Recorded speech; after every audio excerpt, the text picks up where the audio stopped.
This is Gareth Southgate, and this is the Three Lions podcast.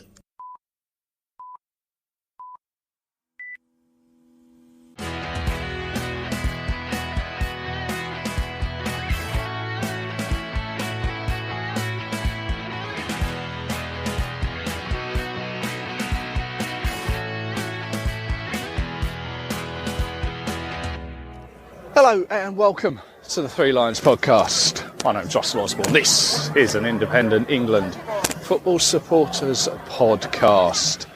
You join me Friday night.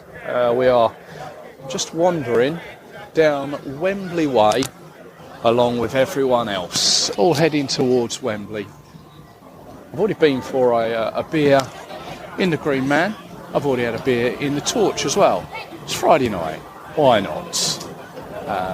One day I think I'm going to do a podcast checking out all the pubs, all the eateries in and around Wembley, because I think probably there's plenty of you that come from around the country and maybe just hit Wembley, go straight in without even knowing what is in and around the stadium. So something maybe I'll look into in the future. But as I came back from the Green Man, walked past Wembley Arena. Wembley Arena is the music venue to one side of the stadium. Whilst Wembley's been rebuilt over the past few years, Wembley Arena has just been left to itself. But who's playing Wembley Arena tonight? 50 Cent. 50 Cent is still in the house. I think that was one of his songs. 50 Cent, Get Rich and Die Trying. But he's playing Wembley Arena tonight on the same night that England play Malta. But there we go. So we're going to head down towards the stadium. And obviously it's Malta at home tonight. And there is also going to be a tribute to Bobby Charlton tonight. By all accounts, there's going to be a nice display. I'll see if I can describe that for you. Right. Let's find my ticket and let's see whereabouts I'm going. I've made it up to the stadium, just outside the concourse. And speaking of Bobby Charlton, obviously doing a tribute to him tonight. Nice touch is the programme. He adorns the front of the programme. It's a nice tribute to him. Hopefully in the stands it will be as well.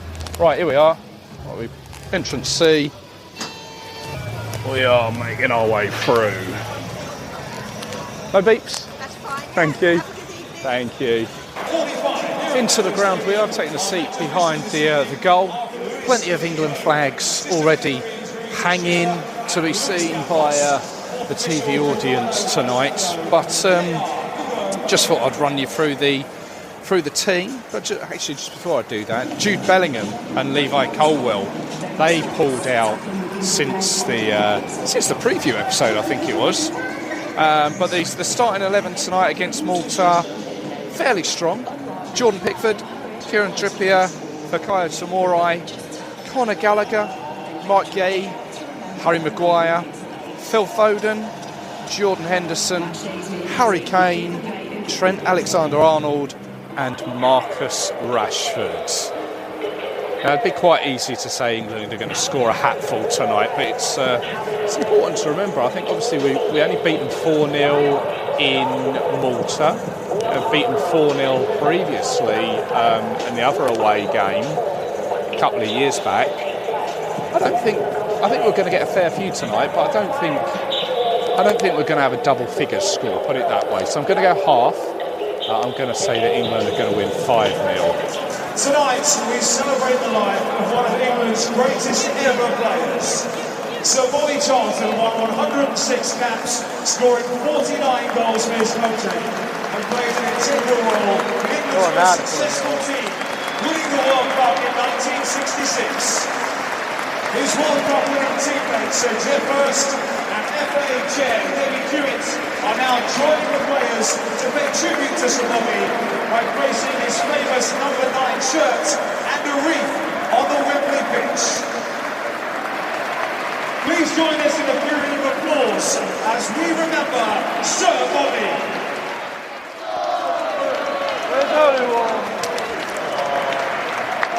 Nice Bobby Charlton picture, either end of Wembley Stadium, as a Sir Bobby mosaic made out of cards on one side of the ground. St George's crosses either side, and the one time I think where it is nice, where there are camera lights being used in the stadium as the lights are dimmed and people have put their cameras on. Okay, we're ready to get going. Oh, that's a horrific own goal. So Foden's put the cross in. Oh, that's unlucky. 1-0, 8 minutes gone, an own goal. Half time almost upon us. And it says something when there's already been Mexican waves in the first half. Paper aeroplanes raining down. There it is. The half-time score here at Wembley Stadium, England 1, Malta 0. To be honest, I was expecting a few more boos than I actually heard there. But I don't know how it came across on the telly, but from half an hour into the game, people were streaming out. Malta, to be fair, had a couple of opportunities.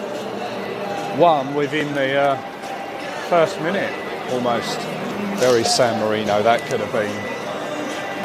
And it took an own goal on 8 minutes to divide the teams. Not a lot else in it. Harry Kane possibly should have had a penalty.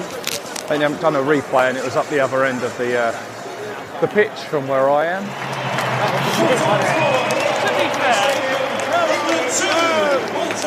We did try a few Well, things, didn't we? at least said about that, the better. I think they were trying. Get me to Skopje.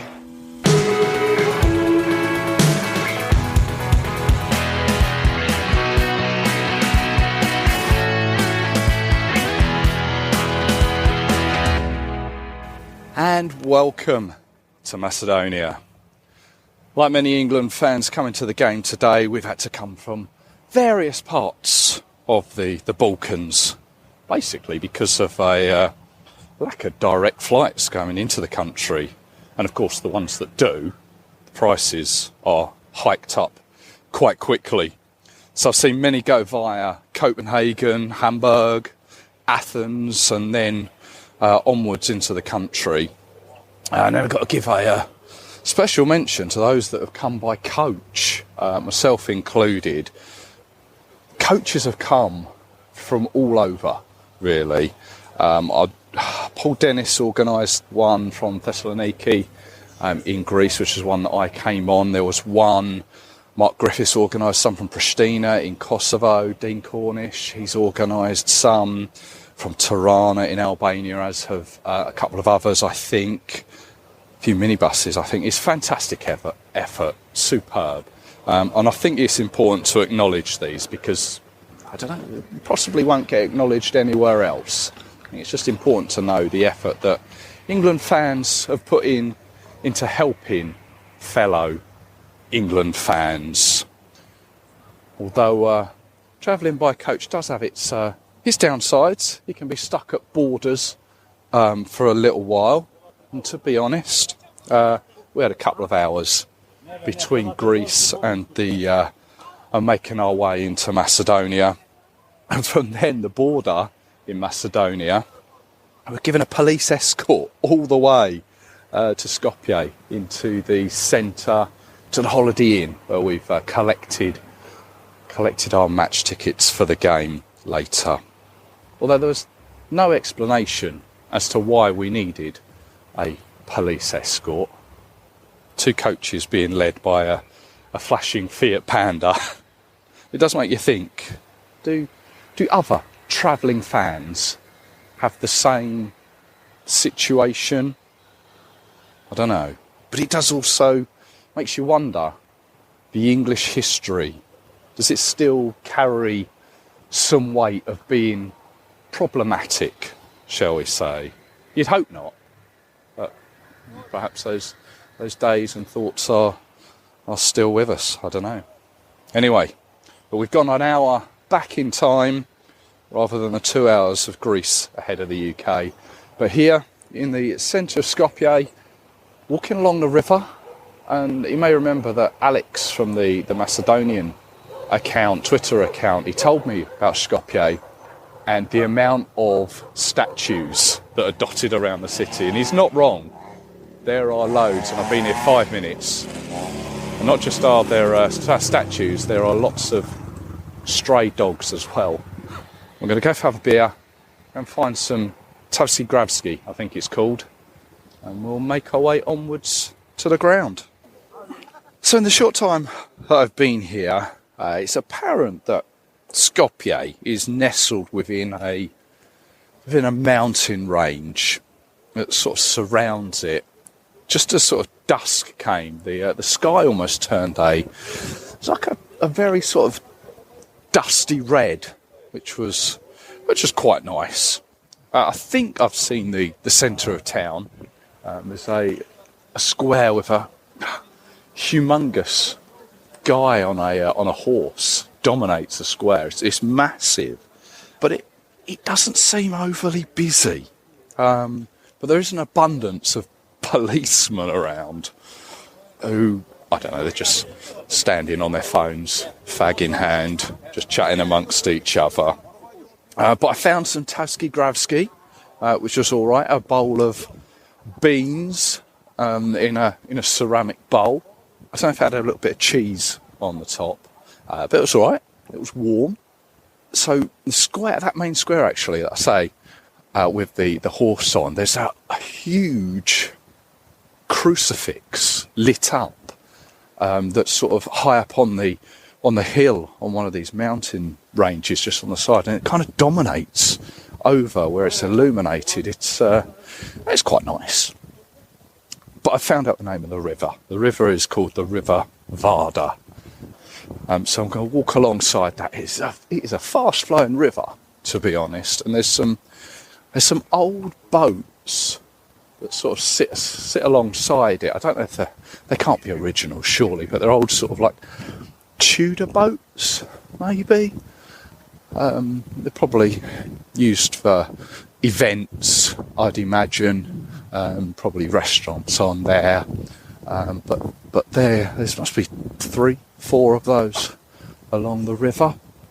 As I say, the river is quite fast, and I must admit the temperature is dropping quite a bit now. So I'm thinking that the river, it's not somewhere I want to get too close to. But you can see the floodlights from the ground in the distance, and by all accounts, it's a 10-15 minute walk along the River Varda here. So I'm on my way. And 15 minutes later, we are inside the grounds. There's so many riot police on the walk along the river. I'm not quite sure what they're expecting, but there was a lot of plastic riot shields that they've all got. Hopefully they won't have a need to use those as those that are still to come in, or when we go back after the game. Seems a little bit over necessary, but there you go. It's quite a rigorous pat down. They're obviously looking for things that weren't allowed to be let in. There was talk of no keys, no coins. I've got through with everything that was in my pocket, but it was quite rigorous. Everything that needed to be seen had to be shown. Although having said that, they did take a water bottle off of me, but I can live without that. But anyway, inside the ground I am, and whilst it's still relatively early, it's beginning to fill up.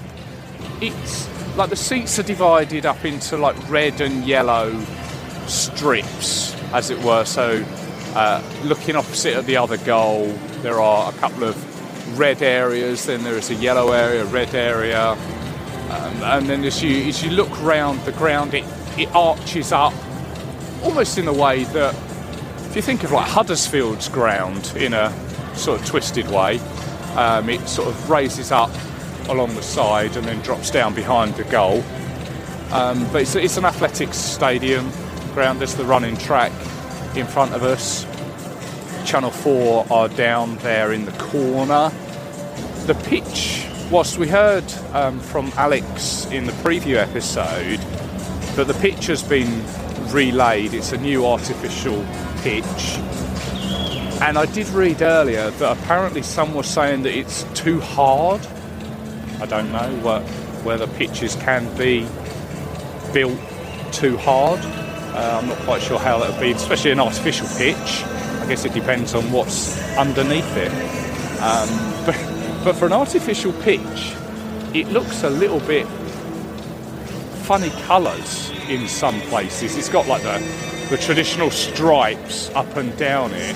But looking across to one side, it looks incredibly worn, as if they've got an old bit that they've just put down. But we'll have to wait and see how it holds up throughout the game. And probably this is one of its first proper outings that the pitch will have had. But it's slowly starting to fill up. But it is quite chilly. But already there are a few flags dotted around Leicester City. There's a Walsall flag. I can see Derby County down the front. Who else is there? CJ's one is there, of course. Lots of England flags dotted around. Portsmouth one over there. The England section is behind the goal. We were given 2,300 tickets, I think it was in the end. So it's behind the goal. So as the team's just being announced over the loudspeakers, let's just run through it quickly. We've got Pickford in goal. Kyle Walker, who incidentally is captain tonight because no Harry Kane. Harry Maguire, Mike Gay, Rico Lewis comes in for his first game. Trent Alexander-Arnold, Declan Rice, Bukayo Saka, Phil Foden, Jack Grealish and Ollie Watkins gets the start. So it's a slightly different team that started the other night against Malta, but it's that rotation that perhaps we want to see. Harry Kane gets a rest. Maybe he'll come on as the game goes on.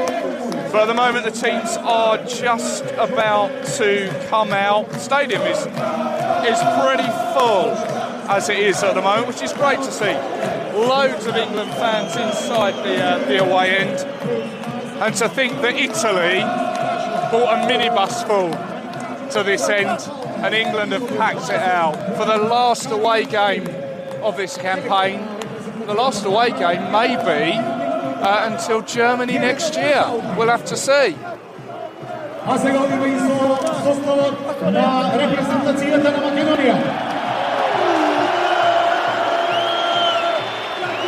25 minutes in and the Macedonian crowd have had their first real chance to get going. Harry Maguire, in all fairness, probably gave away a penalty. Wasn't given though.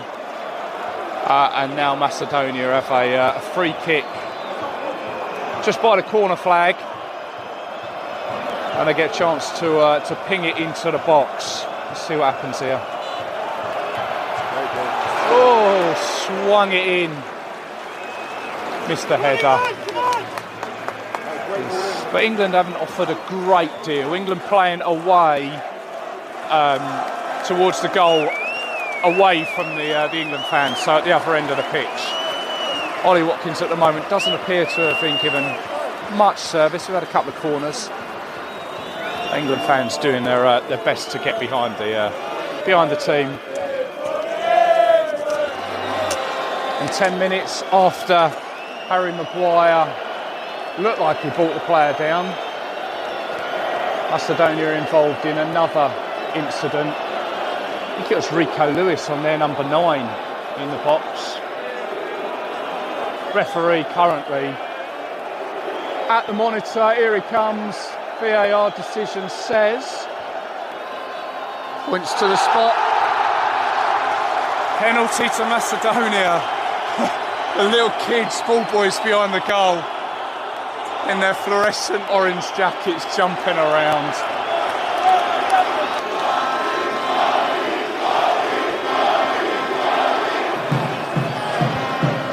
Number 1, England! Number 1, England's number 1. And Macedonia number 10 with a ball in his hands. Pickford looking to put him off. The little ball boys behind the goal with their phones out. This to put Macedonia ahead. 40 minutes on the clock.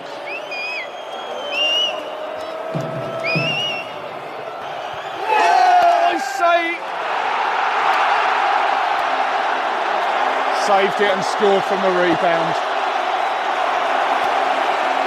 The ball boys running towards them.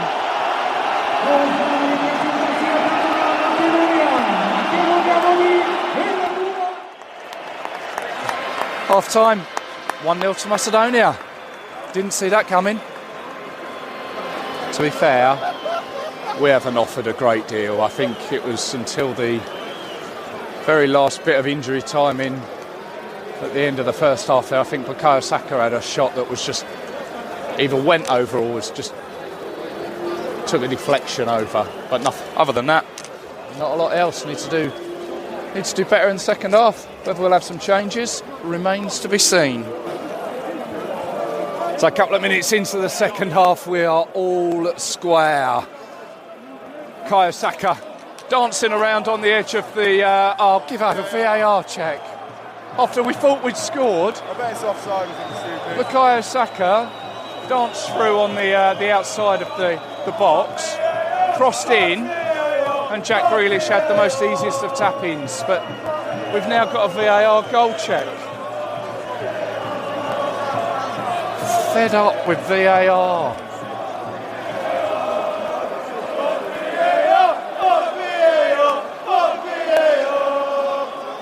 Obviously, England fans feel the same. It just takes far too long. So long to check a goal. Lines on screens. Check one, check two. As the ball's rolled back to the goalkeeper.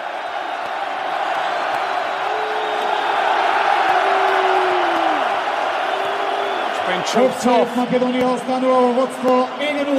No goal, offside.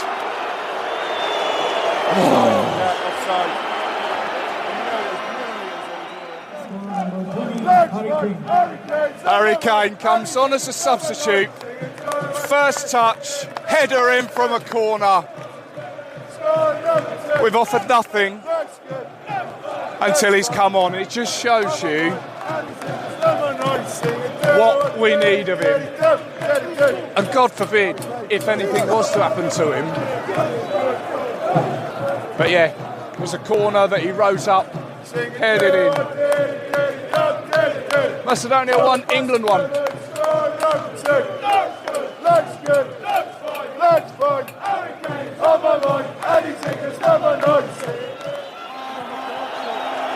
Krajina na preorod, Macedonia, Anglia, 1-1. And there it is, an end to England's European Championship qualification campaign. Ends in a drab draw in Skopje. 1-1.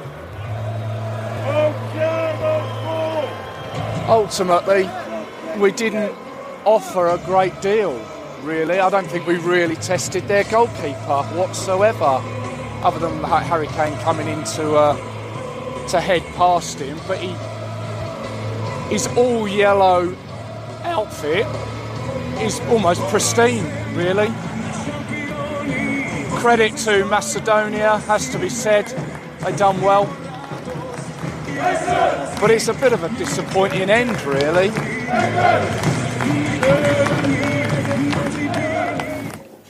5:15 a.m. The coach pulled up in Salonika this morning. A few hours sleep before I had to check out, where I managed to get a coffee and a croissant before heading myself to the airport, and currently waiting to head home via Milan. So I thought, whilst I'm doing that, a couple more thoughts and observations about last night. I'm sure you may have seen on the telly the coverage that there were a couple of empty sections behind the goal where we were situated.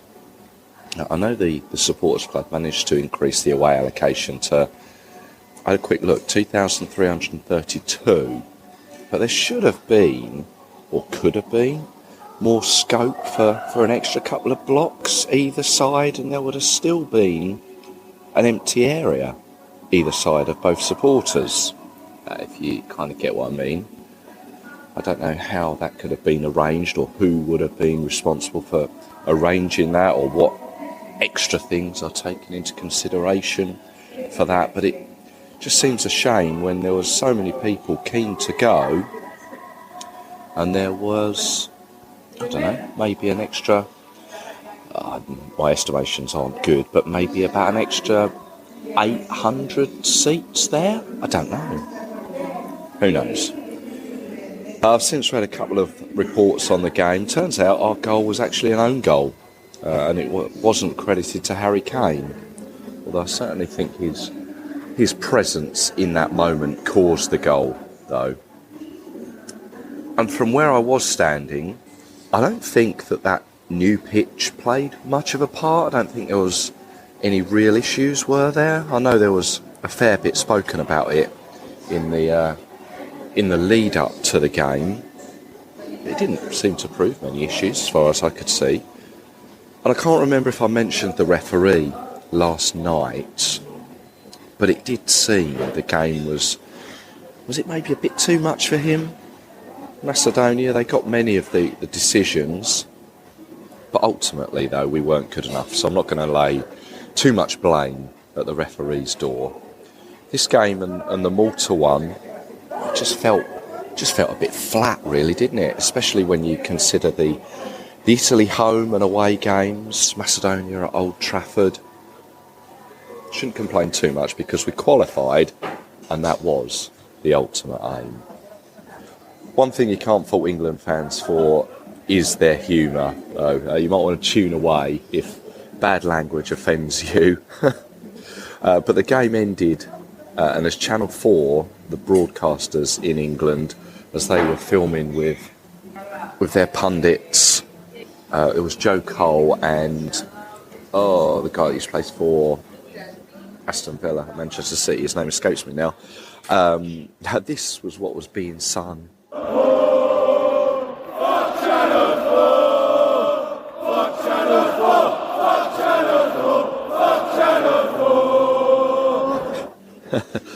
Basically, Channel 4, they're not your traditional footballing broadcasters in England, for those that may not know.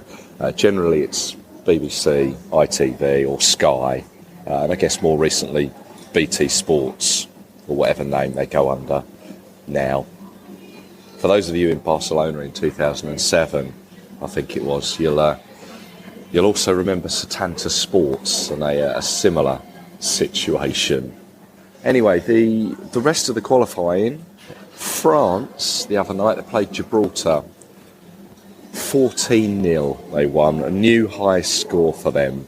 9 different goal scorers plus an own goal, and I think Gibraltar had a player sent off fairly early in the game, which was unfortunate for them. Obviously, we're assured of qualification, as are Scotland. Northern Ireland crashed out early, and Wales shot themselves in the foot after only drawing with Armenia. But it appears they are still in with a shout for one of the last couple of spaces. They may even get one through the playoffs. We'll have to wait and see. Do you know the name? Jolyon Lescott. His name's just come to me. It was Jolyon Lescott on Channel 4. Where was I? So who else will be there next year? Already assured qualification, of course, are Germany as hosts, Albania, Austria, Belgium, the Czech Republic, Denmark, France, Hungary, Italy, the Netherlands, Portugal, Romania, Serbia, Slovakia, Slovenia. I always get confused with those two. It's going to be a nightmare for me next year, Slovakia and Slovenia. Spain are there as well, Switzerland and Turkey. So it is really looking like a strong lineup. One where we will have to be at our very best to be considered as possible winners. But that is, of course, a conversation for another episode.